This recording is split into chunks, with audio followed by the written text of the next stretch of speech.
寺田守也です。製薬会社の技術センターにて品質管理部門として医薬品に使用する資材の品質試験をしています。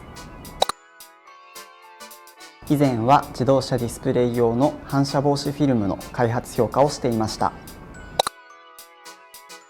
農学部生物資源科学科土壌学研究室に所属していました。私の強みは好奇心と学習意欲の高さです。自分の業務にあたってさまざまな立場の人から見てどうかということを意識して業務やコミュニケーションをするようにしています。得意な Excel の知識について就業先の所属している課以外の課の人から教えてくださいと連絡が来て相談に乗ることで役に立てたことが嬉しかったです。その名の通りチャレンジできる環境とエッジの効いた人材として経験を積めるところです。AI ジェネラリスト、データアナリストの基礎能力を得ることと謳うことです。理由は3つありまして、理系のバックグラウンドを生かしたかった、さまざまな分野に挑戦できる、エリアを絞らずに働くことができると思ったからです。私が最も大きいと感じるメリットは、新しいスキルセットを実務を通して習得できることでユニークな人材になれることです。デメリットはこれまでのスキルや知識を維持するのに努力が必要になることだと思います。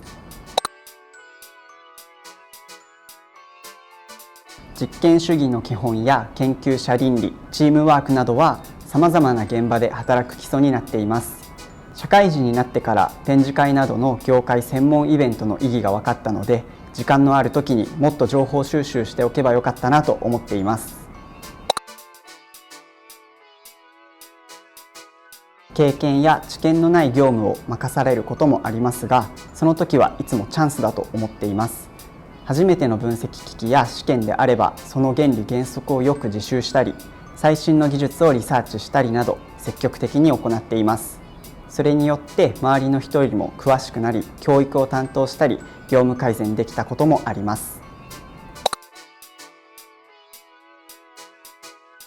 働くという環境では、多くの人と関わり合って仕事が進んでいくと感じています。結果を受けて次の段階の業務をする人、業務を管理して結果に責任を持つ上司、定期的な監査、いつか引き継ぐかもしれない新メンバーなどを想像して業務にちょっとした思いやりが必要だと思っています。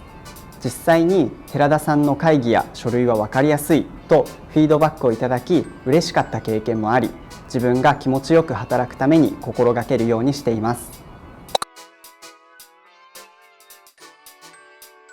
Excel やデータが好きで個人的に勉強しています。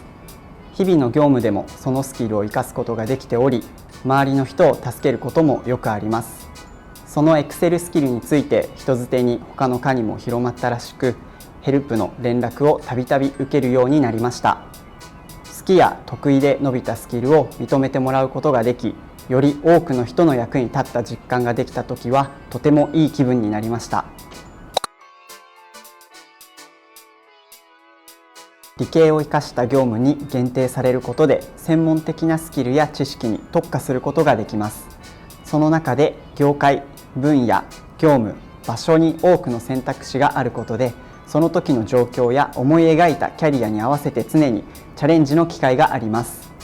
学生時代は農学部で科学の基礎を学びましたが、入社後は自分の知見を広げたいというチャレンジから医薬品製造プロセスの検証、特殊フィルムの開発、品質管理などさまざまな企業と分野を経験し、自分なりにエッジの効いた経歴を積むことができています。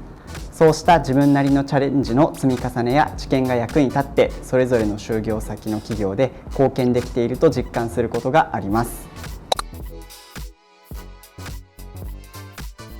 AI やデータについてスキルやリテラシーを資格試験やウェブ教材などの自己投資をして継続的に専門職スキルと並行して高めていきたいと考えています。テクノロジーによって今までできなかったことができるようになる感覚が好きです。チャレッジでは自質業務以外の積極的な自己研鑽も評価してもらえると感じています。